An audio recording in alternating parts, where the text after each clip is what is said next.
Good morning to all.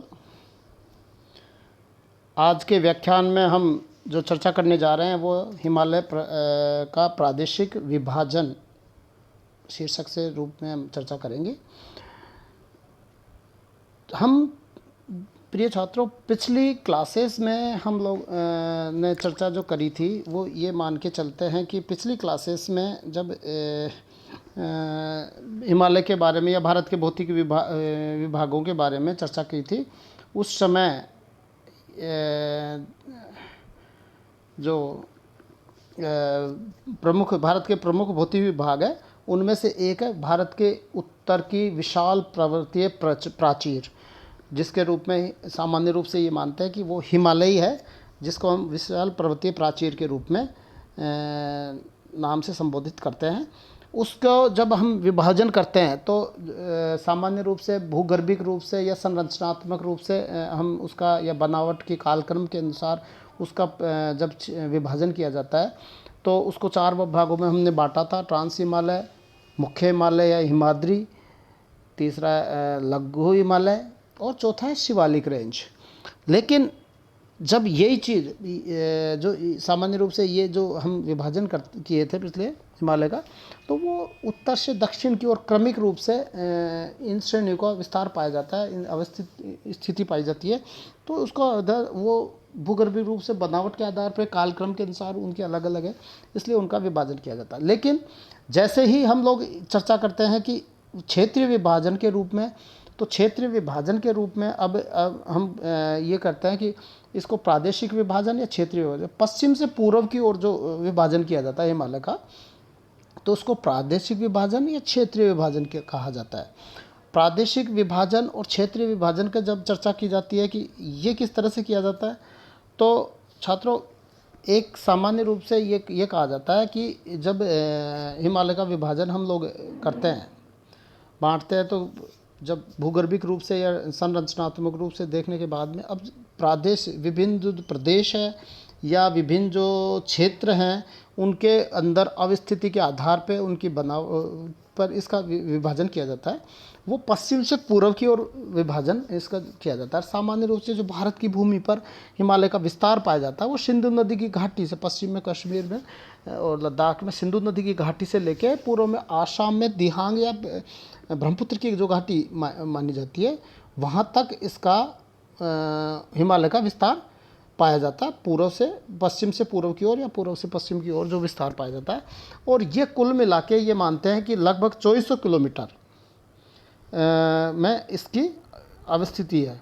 ये 2400 kilometre की जो स्थिति है ये कुल विभिन्न जो नदियों के आधार पे ये मानते हैं, और इसको जब विभाजित किया जाता है तो 4 प्रमुख प्रदेशों के रूप में इसका विभाजन किया जाता है। पहला है पंजाब हिमालय या कश्मीर हिमालय, जो सुदूर पश्चिम में है, और ये पंजाब हिमालय या कश्मीर हिमालय ये मानते हैं कि ये सबसे ज़्यादा चौड़ाई वाला 250 से 400 किलोमीटर तक चौड़ाई में स्थित है। इसको हम देख सकते हैं कि यहाँ पश्चिम में जम्मू से लेकर उत्तर में ये आप द्रास, कारगिल और उससे भी उत्तर तक स्थित है। तो इसकी जब चौड़ाई यहाँ लगभग 250 किलोमीटर, 250 से 400 किलोमीटर के लगभग पाई जाती है, बीच में पाई जाती है। और ये 560 किलोमीटर लंबा, पश्चिम से पूर्व की ओर जब इसकी दूरी होती है 560 किलोमीटर लंबा, पश्चिम में सिंधु नदी की घाटी से लेके और पूर्व में सतलज नदी की घाटी तक इसका विस्तार पाया जाता है।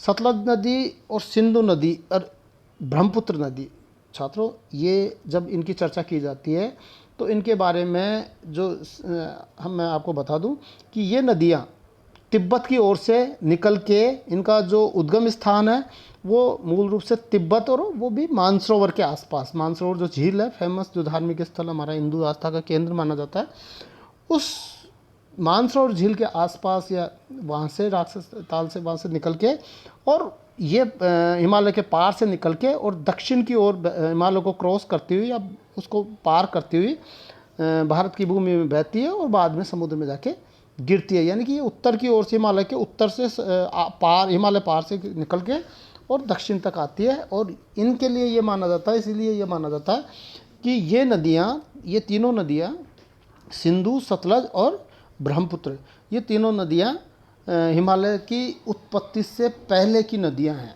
यानी हिमालय की उत्पत्ति से पहले की नदियाँ। और हिमालय की जैसे जैसे ऊंचाई बढ़ती गई, इन नदियों ने अपनी घाटी का जो लंबवत कटाव करके, यानी घाटी तली का कटाव करके और गहरी करती गई, और सामान्य रूप से ये फ्लो, पानी का फ्लो रेगुलर बहता गया जैसे जैसे ऊंचाई बढ़ती गई हिमालय की, और वैसे वैसे इन्होंने अपनी घाटी का अपर्दन करके ये बताया। हिमालय के जो कश्मीर डिवीज़न या पंजाब हिमालय है, जो डिवीज़न है, उसमें उसका जो विस्तार पाया जाता है सामान्य रूप से, वो ये मानते हैं कि कश्मीर डिवीज़न का इसमें उत्तर में लद्दाख, कराकोरम से लेके केटू पर्वत श्रेणी से लेके और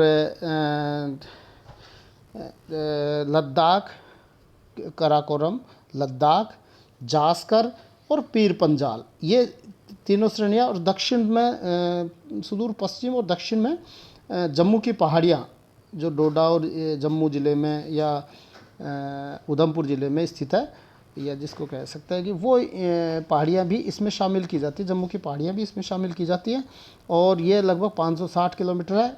इसका जो विस्तार पाया जाता है वो जम्मू कश्मीर, लद्दाख, पंजाब और हिमाचल प्रदेश में इसका विस्तार पाया जाता है सामान्य रूप से।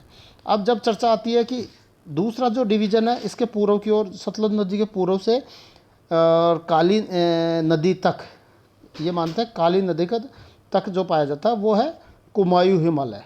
दूसरा डिवीज़न है, ये 320 किलोमीटर लंबा है, और 320 किलोमीटर मुख्य रूप से इसका जो विस्तार पाया जाता है वो है कुमायूं हिमालय का उत्तराखंड राज्य में।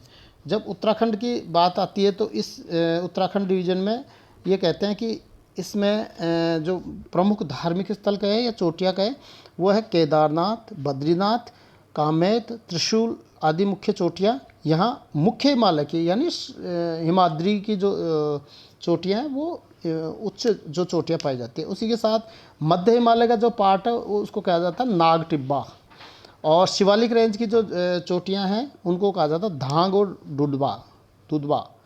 इस प्रकार से दो जो पश्चिम का जो हिमालय का क्षेत्रीय डिवीज़न है, रीजनल डिवीज़न जिसको कहते हैं, कि वो है कुमायूं हिमालय, और ये सबसे छोटा, इन चारों में सबसे छोटा 320 किलोमीटर लंबाई है।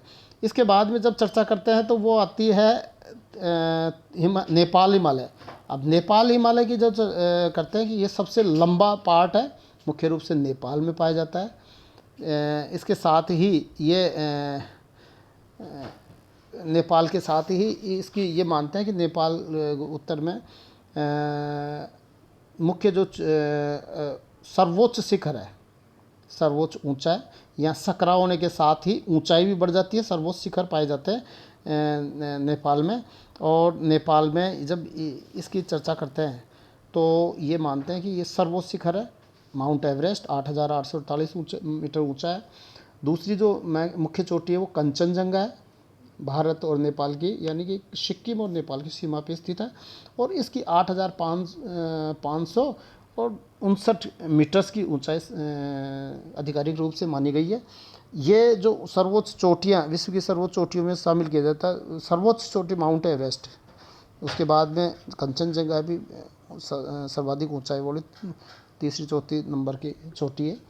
उसके बाद में ये मानते हैं कि मुख्य हिमालय की जो पार्ट के बाद जो एवरेस्ट और कंचनजंगा, उसके बाद मध्य हिमालय का जो पार्ट है उसको महाभारत श्रेणी के नाम से इसमें जाना जाता है। शिवालिक जो हिमालय का पार्ट है उसको यहाँ जो क्षेत्रीय नाम है वो चूड़िया घाट के नाम से नेपाल में जानते हैं।